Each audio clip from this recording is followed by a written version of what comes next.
Ukrainian women are not traditional themselves, because if they were traditional, they would go and they would marry a Ukrainian guy, right? That would be tradition, to marry someone from your own culture and not come to the West. Why would you go looking in the West for a traditional guy? Very simple, Connor. Not enough men. You're in Ukraine, you know this, right? Is this Ukrainian bride business owner completely off his rocker now?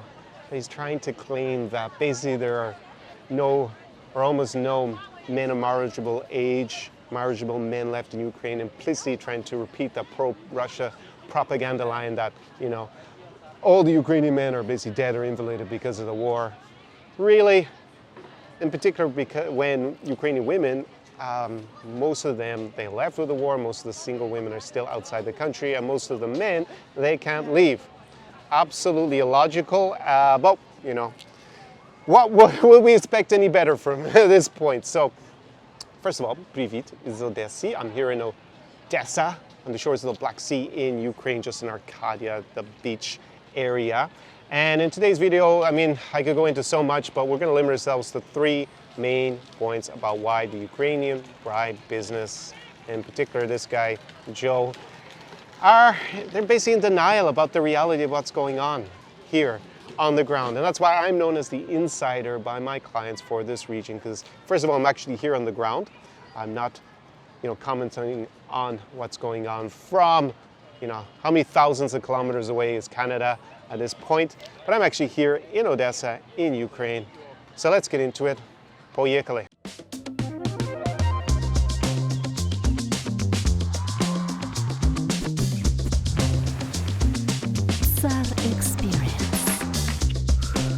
Привіт, and welcome to another episode of the Vodka Vodcast with me, Connor Klein.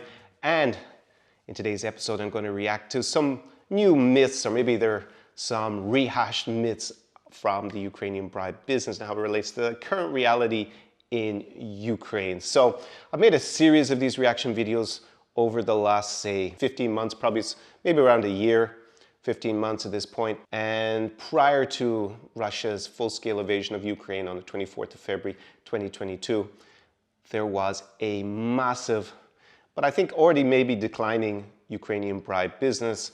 Over probably a few decades, millions and millions of dollars have been pumped into branding Ukrainian women as these kind of supermodels with the values of your grandma. And basically there'd be like some sort of Stepford wife. Traditional values is one of the main tropes that you're going to hear from them. And every time now that I go back, maybe every few months, and have a look at what's happening in this industry, I see that one of the main players has either left the industry or pivoted to a different region. So typically what's been happening is Ukrainian bride business owners have focused on other geographical regions in the world, mainly Asia and Latin America, so countries like Thailand, the Philippines, Costa Rica, Mexico, Colombia is now a big one. And they pivoted away because, well, with the current Russo-Ukrainian war, there are a few things that happen. One is obviously travel to the region is a lot more difficult than it was prior to 2022. There's no direct flights to Ukraine. There's a war going on, so heading to Ukraine to meet your prospective wife, going to be a lot more difficult, going to put a lot of guys off. And the second one is the fact that the Ukrainian travel document now is so strong that any kind of real reason to have a massive business based around the idea of a Ukrainian bride, it's kind of become defunct, because just like with Estonian brides, which were a thing back in the 90s, and I played a clip in a previous episode from a mockumentary about that whole industry, which is very similar to what you would have seen in the Ukrainian bride business in the past. Basically, now having a Ukrainian passport means that women can actually just live anywhere in the European Union. They were for a while getting free visas to Canada, and it's become historically the easiest in at least 100 years for Ukrainian to move to the United States. So don't need to be going to a marriage agency to find a prospective American husband or Canadian husband, or for somewhere else they can actually just move there. And basically the premise of this kind of matchmaking, international matchmaking, say, is that you have women typically from a lower socioeconomic background, a country which has a lot lower socioeconomic. So that's why they've gone to parts of Latin America or to Asia as they pivot, who was looking for a guy from, obviously the higher socioeconomic status country. Plus, she could not, it's hard at least for her to move and just do that on her own. So basically, the premise is you have a green card girl, because the main reason why she's looking for a husband at a marriage agency is get to move to, say, the US typically. So that's why you have green card. And then the guy, he's looking for a better option, normally because the woman happens to be better looking when he can get back home. They also talk a lot about traditional values, but we'll go once again into that in this episode and debunk it completely. But a lot of it is pretty interesting. Also, I saw that, I'm going to react to Joe from Match Guarantee, and he's kind of become synonymous with the Ukrainian bride business because so many other people keep leaving. That's almost becoming a self-fulfilling prophecy that he may end up being the entire Ukrainian bride business at the end of it. Also saw that one of his main rivals, one of his former clients, now seems to have gone into kind of more self-development and talking a lot less about the matchmaking. Another indicator that, it's just not a way for them to make a lot of money overall as an industry. Of course, if 90% of the competitors to Match Guarantee leave the industry, then maybe that very small pie, if he takes all of it eventually, it's still a business. But overall, when I say the Ukrainian bride business, I mean the entire industry in rapid decline over the last 2 years. So with that caveat, let's get into a few clips and debunk some myths that have been promoted. Do you project that there will be a shortage? Da. Da and duh. Yeah, of course. There is now a shortage. There was a shortage before the war. There's now an extreme shortage. And it's sad, of course, because look at the casualties. Look at the numbers. Duh. The duh would be that most of the women who are single from Ukraine don't live in Ukraine. They left the country with the invasion. So actually the imbalance is the other way around. There are way more marriageable men in Ukraine versus marriageable women at the moment. So this is a typical myth, we'll say, or disinformation that you see a lot on Russian propaganda, that all the Ukrainian men have died because, 1 million are dead or injured. You see clowns like Colonel Douglas McGregor saying these ridiculous figures that would actually be even higher than the entire armed forces of Ukraine.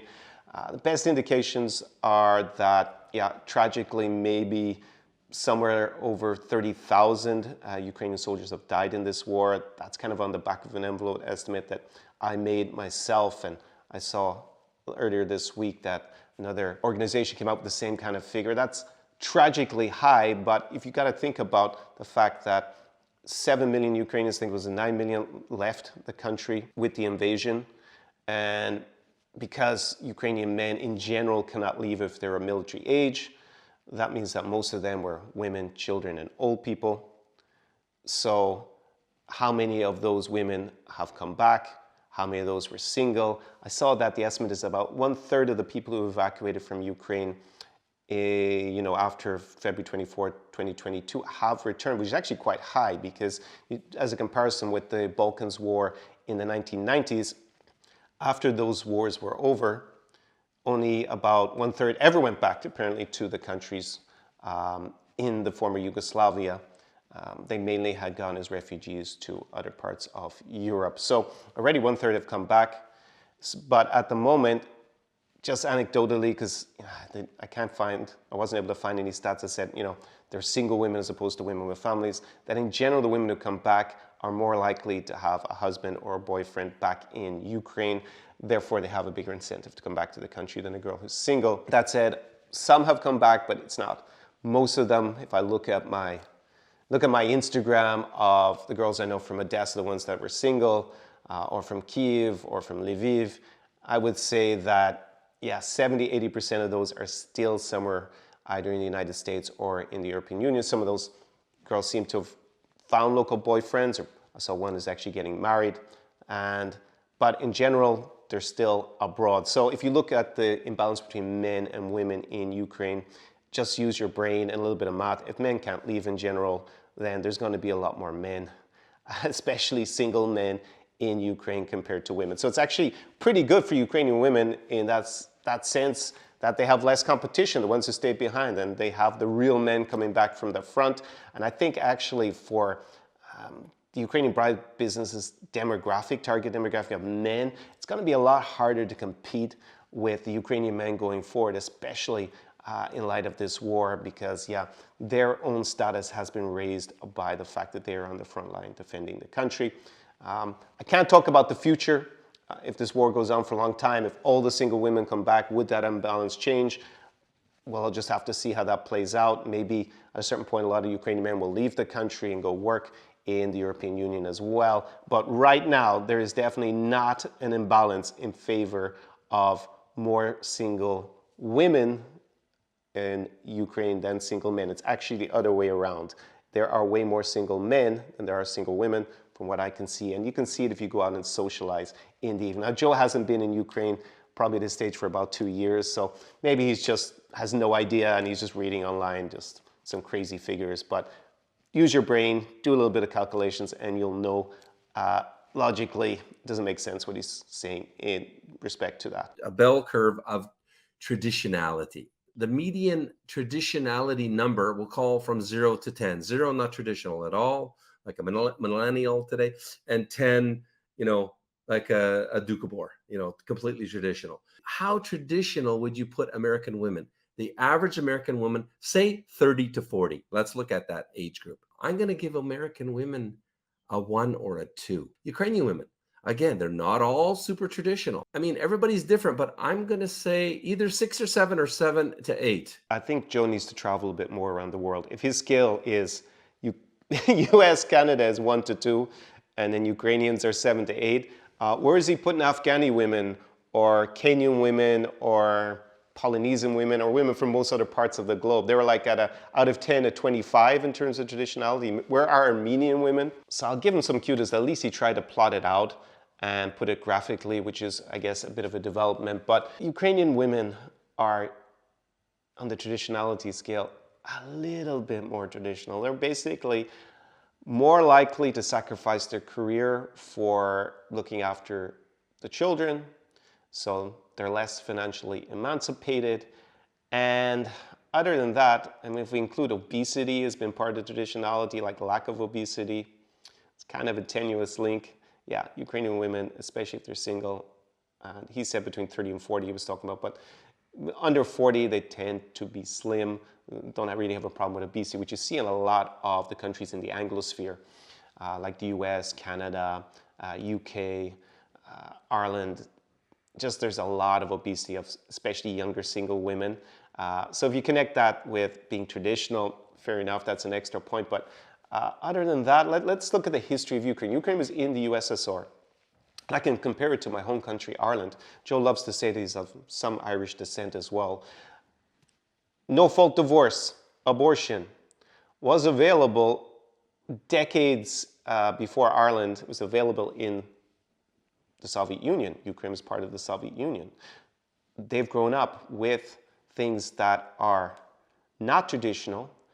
Let's see, they became part of the USSR, would have been what, 1920s, early 1920s.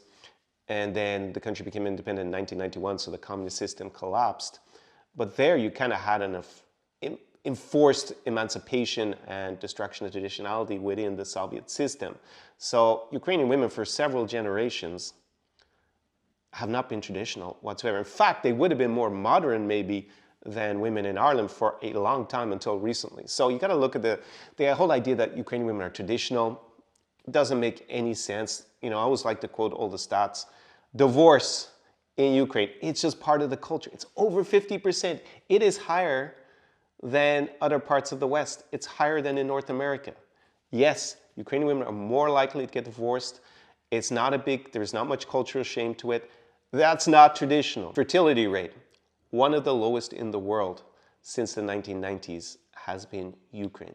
They don't have more than 1 or 2 kids. I think it's about 1.2 is the fertility rate. Maybe it's gone down even further with this full-scale invasion. I'm not really sure about that. We'll have to wait and see the stats. But yeah, it's been about 1.2, 1.3. Again, dramatically lower than a country like Ireland, where I was born.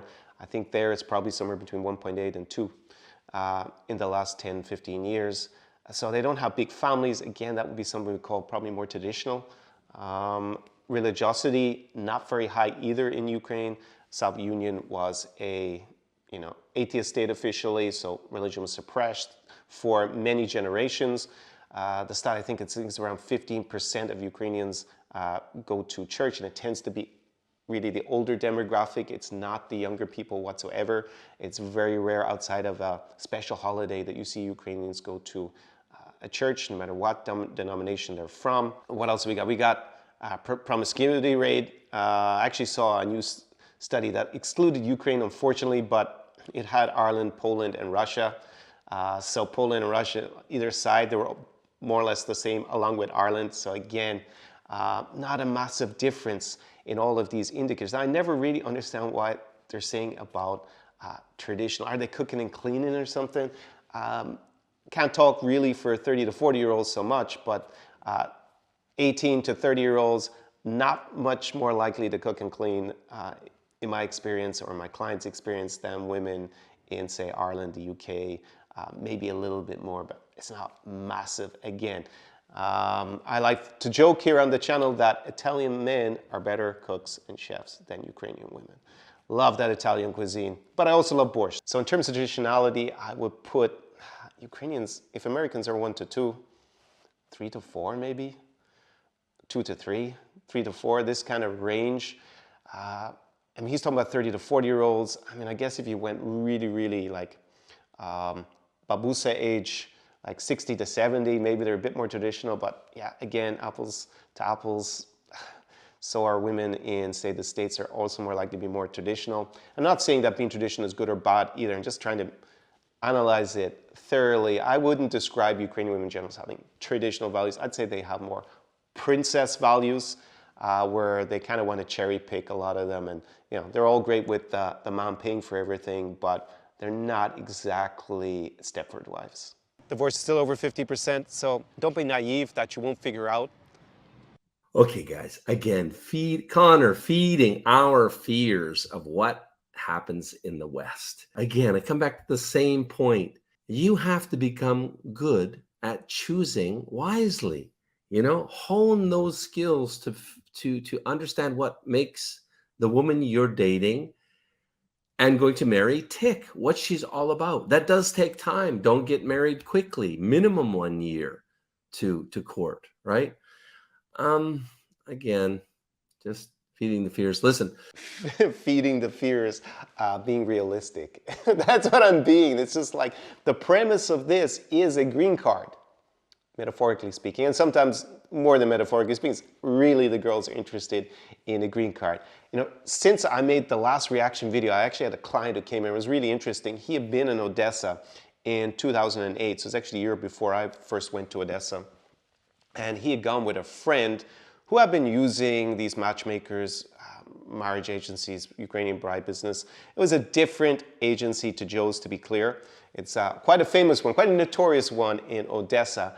And it was his the friend of this client of mine, fourth wife hunting trip. And the first 3 have been successful. He had a wife, 2 from Ukraine and 1 from Russia. He was going back for a 4th. What happened to the other 3 wives? Well, after they got their green card, suddenly they wanted a divorce. Now, obviously, this guy, as I said to my client, he seems to have a little bit of an illness and obsession. I mean, most people, the first, maybe the second time, they say, maybe this is not for me. This is kind of a trend, right? That these women, they move to the US. And this guy was very wealthy. He was a hedge fund manager, from what he told me. So he had a lot of money. He was out of shape and obese, because I asked what the guy looked like. But yeah, so he had a lot of financial resources and the opportunity for these women to move and get their green card. Amusingly, he also told me that his friend described that the best sex is during the 3 months before she gets her green card. Makes a lot of sense to me. She's so close to achieving that goal. She wants to really keep him happy until she gets her hands on that green card, and then she can discard him and look for I guess in her eyes, a better option, or become single, become a cat lady in the US, but she has what she was looking for. So this guy, imagine he went back for a fourth time, not really in the right mental space in my opinion, but interesting, on that trip, my client told me that he failed. He completely failed, and he didn't meet a fourth bride, and in the end, he married a Asian immigrant to the US who was a single mom, not a massive age gap, and probably a lot more relatable, and obviously didn't need a green card. And 10 years later, they're still together. So, use your use your noggin, as we say in Ireland, use your head. If the main premise is that the woman is looking to move to North America, the US, what do you think is highly likely to happen when she gets there and she's got residency? And I've said in many other of my reaction videos that I've also had former clients who have been part of a group in Canada where Joe now is with his wife. And this is a good few years ago. This is like maybe, we'll say 15, 20 years ago. He was part of a group of Canadian men who married women from Eastern Europe, we'll say in general, right? So from Russia, Ukraine, Belarus, and some of them had met their wives through marriage agencies, the Ukrainian bride business, the Russian bride business, or they had just met them organically by coming to the region. And he told me that 80% ended up divorced soon after the woman got her green card or her citizenship. So once she had her rights, it didn't work anymore. So yeah, if the big incentive is to move and to have that better life in the West, we'll say inverted commas, in North America, and then she has that, is the guy going to become superfluous to requirements? And how strong is that emotional bond? And Joe's right in a sense that you need to pick carefully. But if it's starting off from a premise of, hey, my big offer is to move you to the US, because his clients are not planning to move to the region, definitely not planning to move to Ukraine at the moment, then you're starting off from a very bad space where that's the main premise. Let's be frank about it. It's the ability to relocate to Canada or to the US, and this is a historical chance to move easily as a Ukrainian to US. And that's not going to last indefinitely. And this whole industry, as I said in my last video, my prediction is that they will betray Ukraine ultimately, and they will start pitching Russian brides at a certain point, because Russian women, it's a big country. Culturally, you can just transpose all that marketing for the Ukrainian brides. And there was a period, it was like maybe a little bit more than 10 years ago, there's almost as much marketing of Russian brides as there was for Ukrainian brides. I'm not really sure why it suddenly went all in for Ukrainians, but you could probably transpose the same traditional values trope onto Russians. They don't have the same ability to move to the European Union or to North America, clearly at the moment, as Ukrainians do. And their socioeconomic situation is likely to decline over the next 5 to 10 years. So that's just a direction. If these Ukrainian bride businesses are going to continue to pitch women from Central and Eastern Europe in any form going forward, they need a big country. Like, they're not going to start pitching Moldovan brides probably, because yeah, it's small and they already have also the rights to leave quite easily from Moldova and live in countries in the European Union. Maybe it's harder for them. It's probably a lot harder for them to go to the US, but they already have like an evacuation plan socioeconomically anyway, so not going to really work. And it's too small. It's like a population under 3 million. But Russia, its population is it's 140 million plus or minus. So it's a big country, and you can just rebrand that. And that's the direction I see it going in. Ultimately, wouldn't want to be a Ukrainian citizen and pitching Russian brides, possibly going to get you in some legal hot water if you were ever to return to Ukraine. But that said, that's all I can see for this industry if it's going to stay in this region. But you're going to face exactly the same issues in terms of non-traditional values and just really princess values also with Russia. Again, because they were both Russia and Ukraine in the USSR, divorce is normalized. It's as well, just like Ukraine, higher than in North America. So good luck with that. You're going to basically be risking also, probably even more likely, a green card girl than with Ukrainians. So it's a beautiful fall/autumn evening here in Odessa, Mama. Got the browns, reds, and oranges of autumn, and still a little bit of that sunshine. Is no longer the Indian summer we had, because I've now got a top on, but I was in t-shirts up until just about 3 days ago, and we're already in November, so pretty mad. And the reality is that the guys who come to me who have used previously a matchmaker normally end up helping them on consulting calls. Very rarely do they become in-person clients. It does happen. And if you are a guy who's interested in working with me in person and living the in-person experience, this is going to be for guys who actually are more likely to be planning to spend time in the region and date the uber beautiful women of the region, 5x their lifestyle, make a load of connections, high-level connections, build up a social circle, work on their Instagram and build out that social media, because that is actually really important both for business and for dating nowadays. There's kind of like a saying online in certain quarters that Instagram is like the new Tinder. It's like the new way to date online, basically. And that doesn't normally gel with the mindset of guys who use a matchmaker or these marriage agencies or the mail order bride business, as it's kind of directly referred to. They're looking to import a wife to their home country, not interested in living in the region. A lot of them don't even like Ukraine or Russia. Well, it's fine not to like Russia at the moment for sure, or anywhere else where they're hunting for wives, whether that's the Philippines or Thailand or somewhere in Latin America. They're only interested in the women. It's the only reason they're there. But that is not the mindset of the guys who come and live the in-person experience with me. We are looking to help you 5x your lifestyle. And of course, part of that is dating beautiful women. But it's not just about that. Obviously, you want to move to a country where you're actually going to enjoy living in at least part of the year. I will say 3 to 12 months. You want to be planning really to spend at least 3 months. And down below is an application form for the Zara experience. Now, I'm not currently bringing clients for the in-person experience to Ukraine, and obviously not to Russia or to Belarus. Maybe, fingers crossed, in 2024, the situation will improve and I will be bringing clients here again to cities like Odessa or Kyiv, Lviv, or Kharkiv, which was probably the most popular city back in 2021. Ironically, now, of course, it is a little too close to Russia and has been shelled quite heavily in the city center. So for probably about the last, how long is it at this stage? It's over a year, maybe 15 months, I've been bringing my clients to live in alternative countries. And we have been living the Zara experience, the in-person experience there. So we have been going to cities like amazing Almaty in Kazakhstan. Yes, we're still going to count this as being in Europe, even though it's obviously very far east.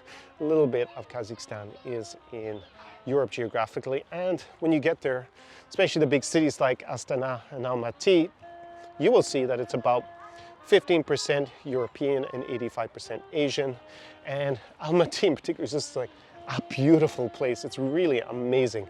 I refer to it as Almaty the Almighty. It's got beautiful mountains nearby. You can go skiing in the winter, which is actually what we plan to do in December when I go back with my clients. And then in the summer, you can enjoy the canyons, the lakes, and those beautiful mountains, obviously, when there's no snow on them or very little snow. And the city is just full of really friendly Kazakhstanis. The party scene is pretty good, and quality of life is super high. It's not some backwater like maybe people think from the film Borat from over 20 years ago. It's nothing like that whatsoever. That film was even shot in Romania in a pretty poor village. It was not even shot in Kazakhstan. So Kazakhstan is pretty phenomenal. Also been going to Warsaw, the capital of Poland. We've had a lot of Ukrainians who've gone to live in Poland because it's nearby.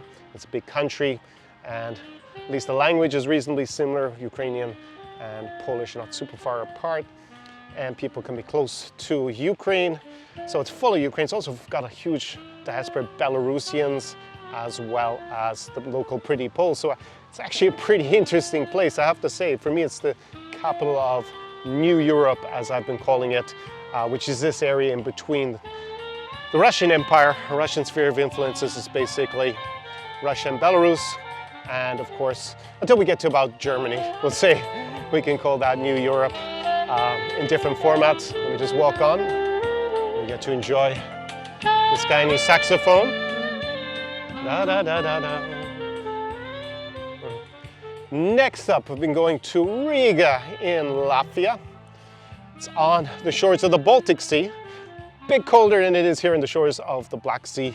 Here obviously the weather is better, but Latvia does have some of the tallest people in the world and some of the blondest people in the world. So it is full of leggy blondes. So if that's your preference and you prefer the kind of old world historic city center, smaller city vibe, then Riga is really interesting. Could be a good fit for you. And then finally, just up the road in crazy Chisinau, Mad Moldova. It's probably the closest you're going to get in terms of feel to Ukraine, what actually being in Ukraine. Even though the people speak Romanian, it is pretty similar culturally, I would say, to here in Ukraine. It's a lot closer than the other countries that I mentioned. And I've been having many trips there. Even though the city is not that big, Chisinau, and it doesn't have the best reputation. The architecture, don't go for the architecture, put it that way. But a bit like here, it's got beautiful parks, and it's got a very vibrant social scene. A lot of Moldovans have been coming back since COVID, actually, reinvesting in the country and bringing back their expertise. And it's just kind of blossoming as a city. In particular, compared to how it looked 5-6 years ago, it has been radically upgraded. And in terms of the social life, it is pretty much a good bet. So those are the cities that I'm currently bringing my clients to. So if you're interested in any of those, down below is the application form. And maybe it'll be you with me on the in-person experience pretty soon in one of those cities. And in the words of Canuck, ice hockey great.